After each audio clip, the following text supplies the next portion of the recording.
غلامی کی اپنا جو چین ہے، غلامی کی جو رسی ہے، غلامی کا جو پٹک ہے، اس کو مضبوط کرنا چاہتے ہیں تو وہ واحد عمل ہے کہ حضور کی زندگی کو دیکھ کر اس پر چلا جائے اور اپنی زندگی کو بہتر بنایا جائے۔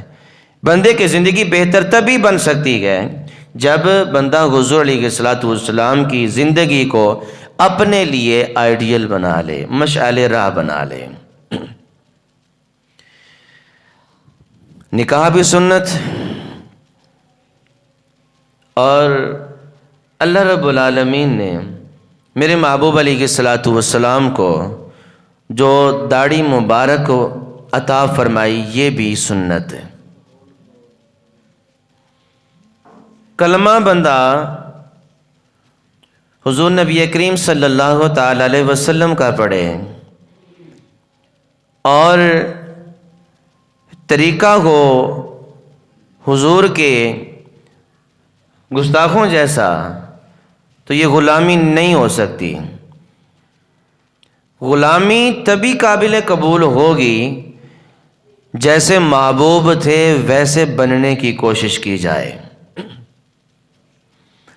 داڑھی اگر اتنی عجیب چیز ہی ہوتی تو اللہ رب العالمین کبھی بھی کائنات کی عظیم ترین شخصیت کے چہرے پر داڑھی نہ سجاتا۔ اگر میں آپ سے سوال کروں کائنات کی عظیم ترین شخصیت رب کے بعد کون ہے، ظاہری بات ہے آپ نے جواب یہی دینا ہے جس محبوب کا کلمہ ہم نے پڑھا ہے، وہ عظیم شخصیت ہے، وہ نبیوں سے بھی اعلیٰ، وہ اہل بیت سے بھی اعلیٰ، وہ صحابہ کرام سے بھی اعلیٰ، وہ اولیاء کرام سے بھی اعلیٰ، وہ تمام نیک لوگوں سے اعلیٰ ہستی ہیں جن کو اللہ رب العالمین نے داڑھی والی عظیم سنت عطا فرمائی۔ اگر اللہ نے محبوب کے چہرہ وضحا پر داڑھی سجا دی ہے تو ذرا سوچئے کوئی تو حکمت ہوگی نا اس پہ۔ رب کا کوئی کام حکمت سے خالی نہیں ہے اور حضور کا کوئی کام حکمت سے خالی نہیں ہے۔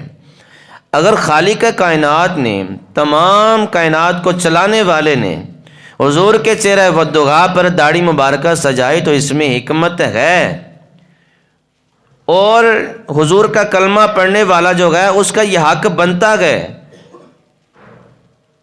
کہ جو اللہ نے حضور کو تحفہ عطا فرمایا داڑھی مبارکہ، اس سے پیار کیا جائے، نہ کہ اس کو کٹوا کے نالی میں بہایا جائے۔ میں آپ سے سوال کرتا ہوں، اتنی عظیم سنت ہے، اتنی عظیم سنت ہے، اس کو سنت متواترہ بھی کہتے ہیں، یعنی کبھی بھی حضور علیہ السلام نے داڑھی نہیں کٹوائی، یہ سنت متواترہ ہے، جب سے آئی حضور کے چہرہ وضحا پر سجی رہی۔ ہم اس داڑھی کو کٹوا کے نالی میں بہا دیں، باتیں کڑوی ہیں لیکن سچ ہیں۔ اس داڑھی کو کٹوا کے نالی میں بہا دیں، جہاں پر سب غلاستیں جا رہی ہیں وہاں یہ سنت بھی جا رہی ہے، یہ عظیم بال بھی جا رہے ہیں۔